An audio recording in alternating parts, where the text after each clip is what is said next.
Hello, ladies and gentlemen. Today it is time for part 2 of our geometry vocabulary. So we need that other word foldable from me. So we're going to finish up the basics of geometry vocabulary, a little bit of everything here. Remember, in there you're going to write with something, pen, pencil, if you want a highlighter to kind of jazz it up a little bit. But you need to write in both a definition as well as a diagram illustrating that definition to complete our foldable, okay? So let's go ahead and get started. We're actually going to finish with one word from the previous one, which was bisector. Okay, so to be a bisector means you cut something into two congruent halves. And remember, congruent means that they have equal measure. So in this first diagram, you'll notice that I have segment AB here, and it's being cut into two congruent halves by that green line. So in this case, I would describe this picture as saying that line CD is a segment bisector of segment AB. That means that AM is congruent to MB and that the distance from A to M equals the distance from M to B. So being a bisector means you're cutting things in half, essentially. Now, like segments, you can also cut angles in half. You can see in this diagram that we have a big angle CAD, and it's being sliced into two smaller congruent angles. Notice right here, guys, these little guys right here are both marking that they are congruent. They have the same style of slash mark through there. So this, in fact, is an angle bisector situation where ray AB is the angle bisector. It's cutting the angle in half, okay? Now, speaking of angles, let's get back into that discussion. An angle is, in fact, two rays that are joined at a common point, and that point is called the vertex. So B would be the vertex for my angle. Now, when we name angles, we talk about angle ABC. We could talk about this angle as angle CBA, or we could just talk about it in terms of angle B. All three of these are appropriate ways to label or have a symbolic notation for what's happening in this picture. Now, I hope you remember that there are ways we can classify angles like acute, right, obtuse, straight, all of those things that you've learned in earlier grades. That applies when we talk about angles. We'll practice some of those when we get to class. Let's talk about specifically adjacent angles. Adjacent angles are angles that share a common vertex and a side.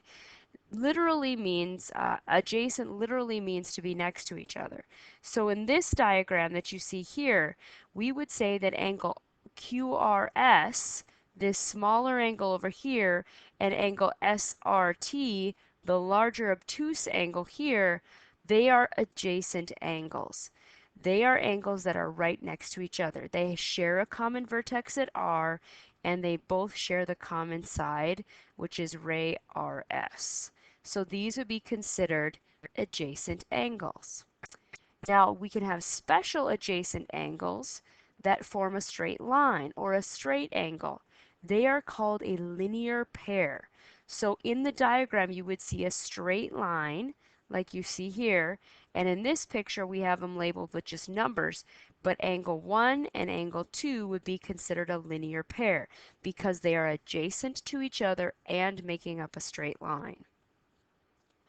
Now, vertical angles are two congruent angles that are across from each other in, I guess, what we would call an X formation, if you will. So in this picture, notice how two lines are intersecting to make what is a letter X in here. Now, when that happens, you have vertical angles. Angle 3 and angle 6 would be considered vertical angles. You could see that if I flipped or reflected angle 3 onto angle 6, they would be, in fact, equal or congruent to each other.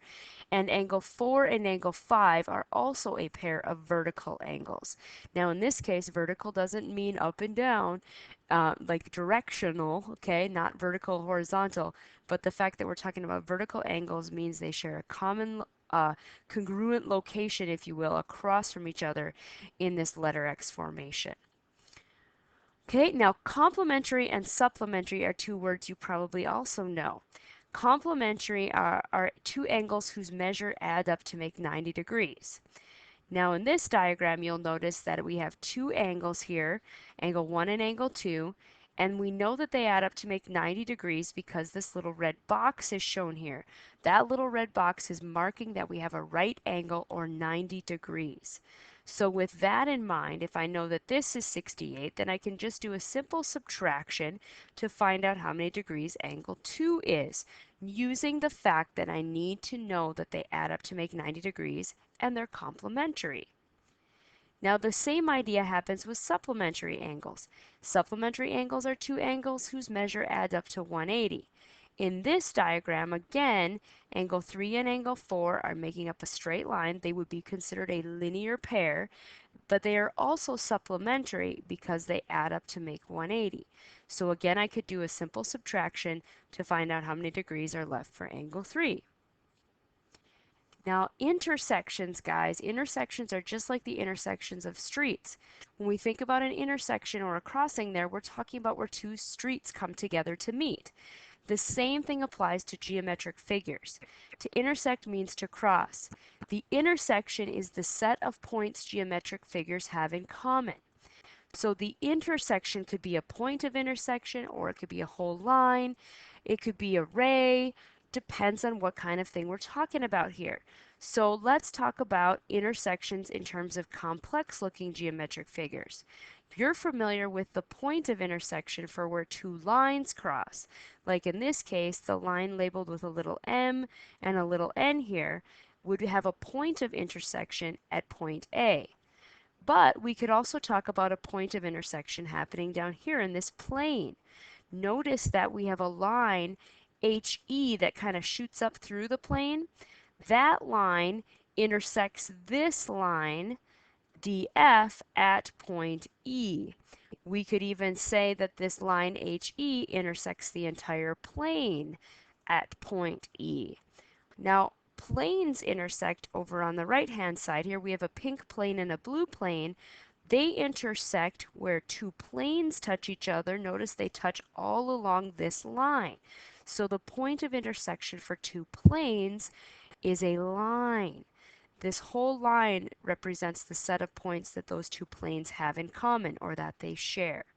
So we're going to spend some time looking at intersections a little bit more in depth as we get into taking a look at more geometric drawings, but just keep in mind that that intersection means it's the set of the points that they have in common or where those two figures were to meet. Now let's review a little bit more terminology here with parallel. Parallel are lines that are coplanar and never intersect. So notice that in this diagram, we would note that AB is parallel to CD. The symbolic notation you see here, AB is a line, CD is a line. The little parallel symbol is a couple little bars that go straight up and down like this, and we are reading it as line AB is parallel to line CD. Notice they're running in the same direction, they're on the same flat surface, aka the screen right now, right? And they're never intersecting. Now with perpendicular lines, they intersect to form right angles. So in this case, we have line AB that's perpendicular to line CD. And that is noted with a little, what is an upside down T, or it's actually a picture of right angles, right? But that's the notation. And in that spot where they would intersect, we'd have four right angles happening. Now there's another set of line relationships that we don't often talk about unless you get into three-dimensional geometry, which is where you're at right now, okay? That's skew lines. So skew lines are non-coplanar lines, and they don't intersect. So when people say parallel lines are lines that don't intersect, there's a little bit more to that. Skew lines also don't intersect, but they don't because they're non-coplanar. So take a look at this box, for example. Think about it as a cube, a three-dimensional figure. If I were to take a look at line CD here on the top corner of the box, and I pretend it goes on and on forever, right?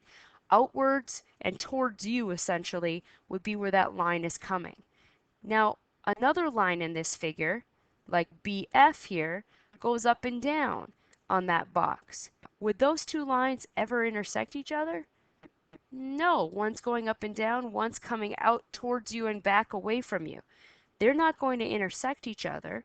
Because they're in three-dimensional space. They're not on the same plane. They're not running in that same direction like we think of when we think of parallel lines. That's why they're called skew lines, okay? Skew lines are non-coplanar lines that do not intersect. All right, one last thing, let's talk about collinear and coplanar. Collinear points are points that are on the same line. Think about co meaning together, linear meaning line, points that are on the same line. So you could have a bunch of points like A, B, C, E, all of those are collinear because they're on the same line. Notice D, he's not on the same line with those. So he would not be collinear with, let's say, points B and C.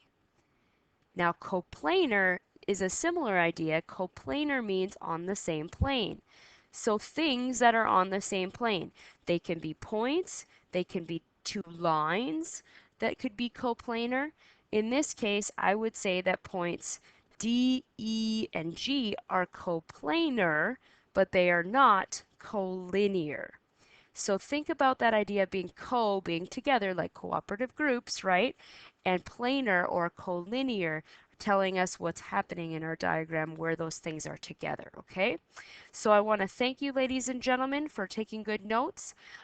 Like I said, most coplanar points, you can also have lines and rays. You can add that to your picture, but I think you kind of understand that. I want to thank you for taking good notes today. Kincaid out.